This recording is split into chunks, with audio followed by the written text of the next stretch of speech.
अथ श्री दुर्गा सप्तशती पाठ पहला अध्याय है। महर्षि ऋषि का राजा सूरत और समाधि की देवी की महिमा बताना। महर्षि मार्कंडेय बोले, सूर्य के पुत्र सारवणी की उत्पत्ति कथा विस्तार पूर्वक कहता हूँ, सुनो। सारवणी महामाया की कृपा से जिस प्रकार मनंतर के स्वामी हुए उनका हाल भी सुनो। पहले स्वरोचित नामक मनवंतर में चैत्रवंशी सूरत नाम के एक राजा थे। सारी पृथ्वी पर उनका राज्य था। वह राजा को अपने पुत्र के समान मानते थे, तो भी कोलाविध्वंसी राजा उनके शत्रु बन गए।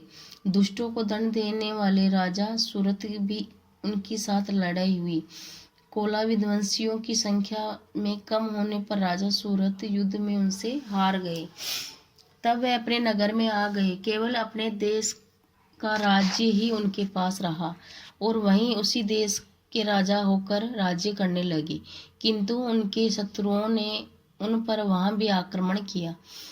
राजा को बलहीन देखकर उनके दुष्ट मंत्रियों ने राजा की सेना खजाना अपने अधिकार में कर लिया। राजा सूरत अपने राज्य अधिकारी को हार कर शिकार खेलने के बहाने घोड़े पर सवार होकर वहां से एक भयंकर वन की ओर चल दिए। उस वन में उन्होंने महर्षि मेधा का आश्रम देखा। वहां मेधा महर्षि अपने शिष्यों और मुनियों से सुशोभित बैठे हुए थे। वहां कितने ही हिंसक जीव परम शांति भाव से रहते हैं। राजा सूरत ने महर्षि मेधा को प्रणाम किया और महर्षि ने भी उनका उचित सत्कार किया। राजा सूरत महर्षि के आश्रम में कुछ समय ठहरे।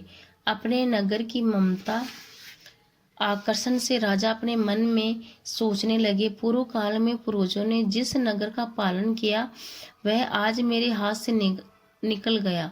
मेरे दुष्ट और दुरात्मा मंत्री मेरे नगर की अब धर्म से रक्षा कर रहे होंगे या नहीं। मेरा प्रधान हाथी, जो कि सदा मद की वर्षा करने वाला और सूरवीर तथा मेरे वेरियों के वश में होकर न जाने क्या दुख भोग रहा होगा। मेरे आज्ञाकारी नौकर, जो मेरी कृपा से धन और भोजन प्राप्त पाने से सदैव सुखी रहते हैं और मेरे पीछे पीछे चलते थे, अब वह निश्चित ही दुष्ट राजाओं का अनुसरण करते होंगे और मेरे दुष्ट एवं दुरात्मा मंत्रियों द्वारा व्यर्थ ही धन को व्यय करने से संचित किया हुआ मेरा खजाना एक दिन अवश्य खाली हो जाएगा। इस प्रकार की सभी से बातें सोचता हुआ राजा निरंतर दुखी रहने लगा। एक दिन राजा सूरत ने महर्षि मेधा के आश्रम में निकट एक वेश्या को देखा। राजा ने उनसे पूछा, भाई तुम कौन हो? यहाँ तुम्हारे आने का क्या कारण है? और तुम मुझे शोकग्रस्त अनमने से दिखाई देते हो, इसका क्या कारण है? राजा के यह नम्र वचन सुनकर वेश्या ने महाराज सूरत को प्रणाम करके कहा। वेश्या बोला, राजन, मेरा नाम समाधि है। मैं धनियों के कुल में उत्पन्न एक वेश्या हूँ। मेरे दुष्ट स्त्री पुत्रादिक ने लोभ से मेरा सब धन छीन लिया है और मुझे घर से निकाल दिया है। मैं इस तरह से दुखी होकर इस वन में चला आया हूँ और यहाँ रहता हूँ। वह इस बात को भी नहीं जानता कि अब घर में इस समय सब कुशल है कि नहीं। यहाँ मैं अपने परिवार का आचरण संबंधी कोई समाचार भी नहीं पा सकता कि वह घर में इस समय कुशल पूर्वक है या नहीं। वे अपने पुत्रों के संबंध में यह भी नहीं जानता कि सदाचारी है या दुराचारी में फंस गए।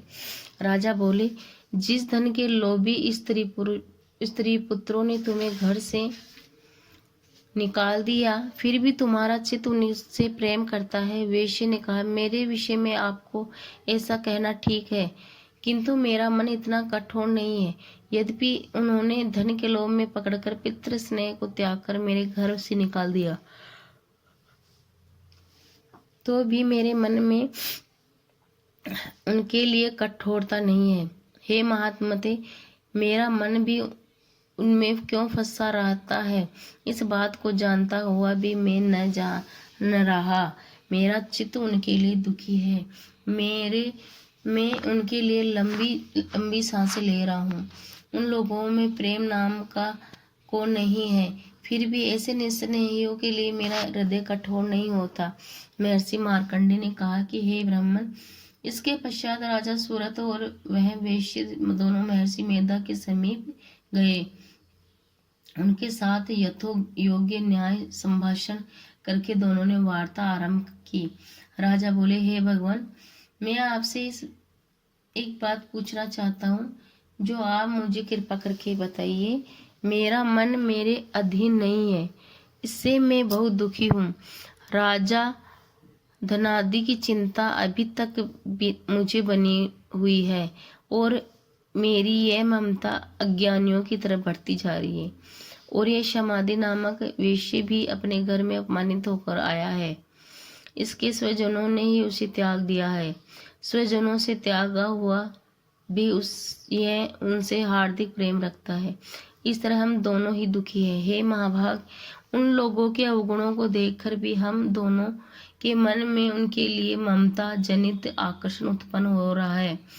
हमारे ज्ञान रहते हुए भी ऐसा क्यों है? अज्ञानी मनुष्य भी इस तरह हम दोनों में यह मूर्खता क्यों है? महर्षि मेधा ने कहा कि विषम मार्ग का ज्ञान सब जंतुओं को है। सब के लिए विषय पृथक पृथक होते हैं। सब प्राणियां दिन में नहीं देख सकते और कुछ रात को, परंतु कोई जीव ऐसे है जो दिन और रात दोनों को देख सकते हैं।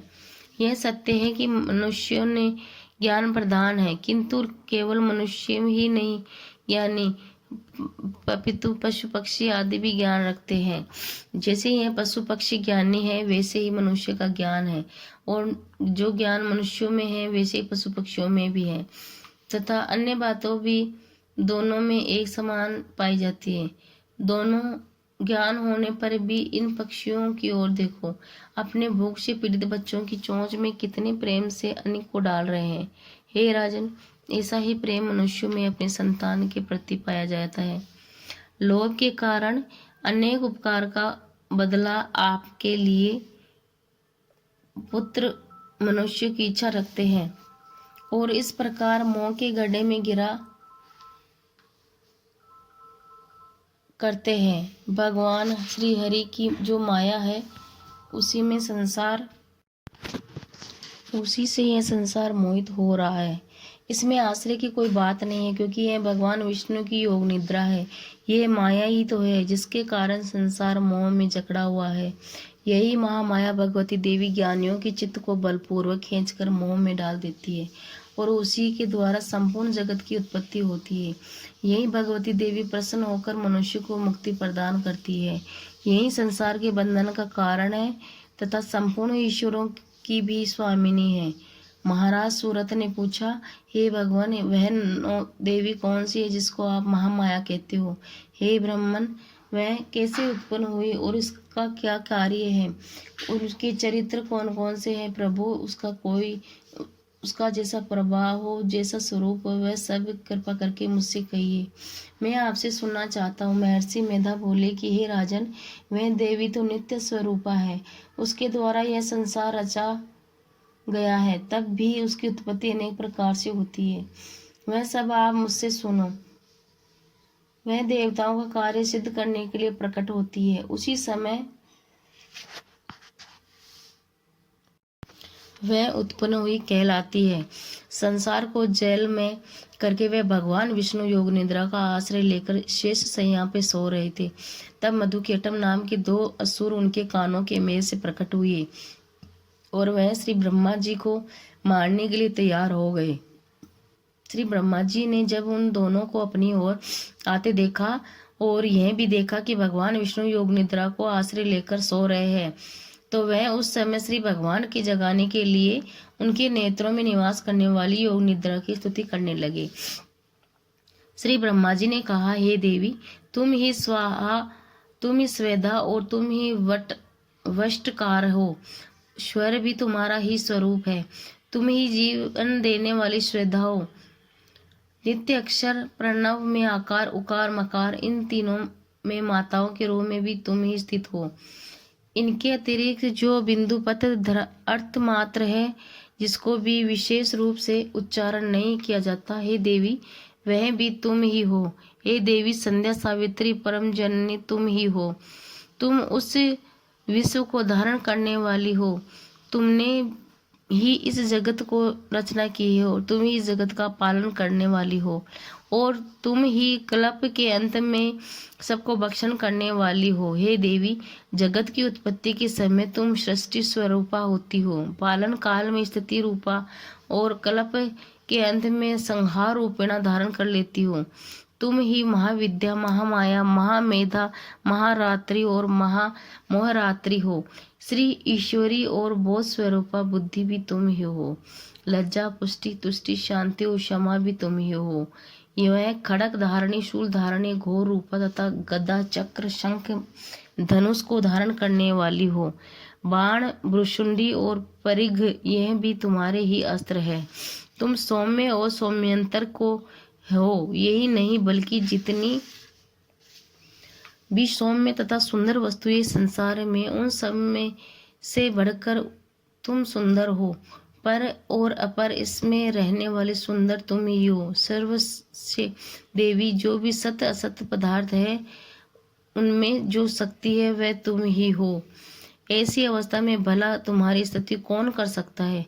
इस संसार की सृष्टि, पालन, संहार करने वाली जो भगवान है, उनको भी जब तुमने निद्रा के वशीभूत कर दिया है, तो फिर तुम्हारी स्तुति कौन कर सकता है।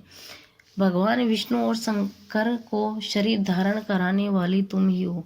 तुम्हारी स्तुति करने की शक्ति किसमें है। हे देवी, तुम तो अपने इन उदार प्रभावों के कारण ही प्रशंसनीय हो।